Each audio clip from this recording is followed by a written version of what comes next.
Hi, my name is Gina Otto. When I was a little girl, I always knew that I wanted to make a difference in the world, but I didn't know where to start.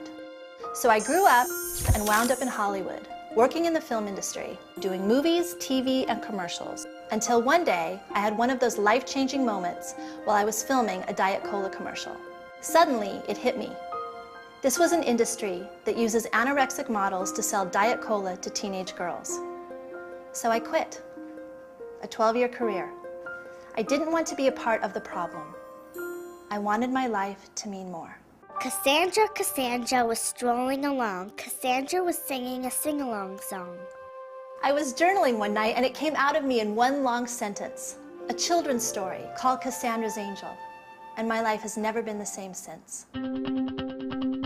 We're introducing you to a local children's author. This is a message that our kids need, especially right now. An author from Denver has traveled to the Grand Valley to deliver an important message. No one's opinion is more true than your own truth. It is a message that every child needs to hear about the strength of their spirit, character, and individuality. Gina Otto is here with us this morning. And she's using this book. It's titled Cassandra's Angel. This is done phenomenally well, hasn't it?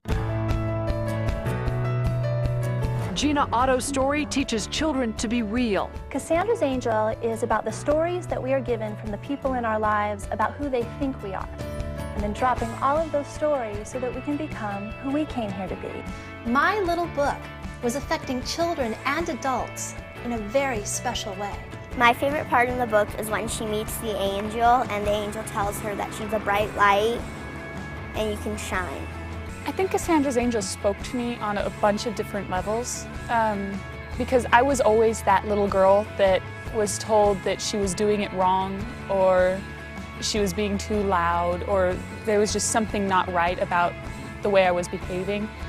And that always bothered me because I felt like people didn't understand me. Cassandra's Angel is just as important to boys as it is to girls. We all have stories that people give us about who they think we should be.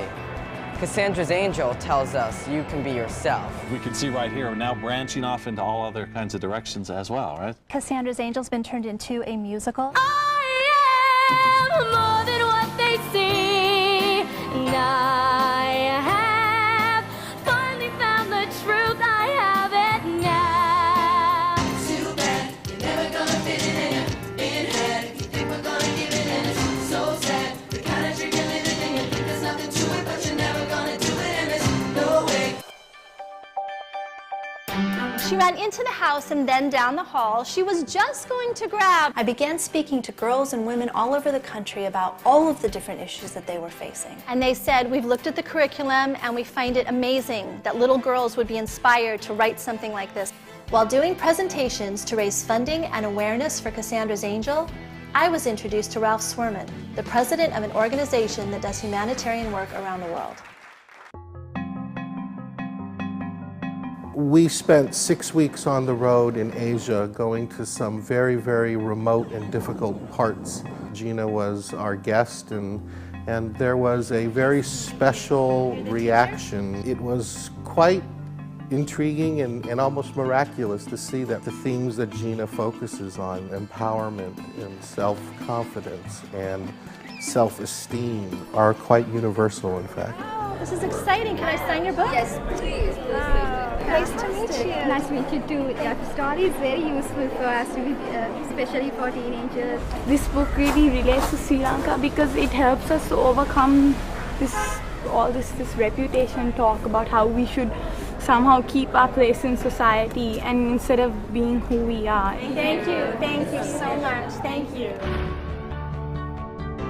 In my travels across Asia, I was so touched by all of the girls and women who wanted to share their stories with me. For 10 years, I've been wandering around the country of the United States, reading my story and inviting girls to find their light, and inviting all of you to do the same.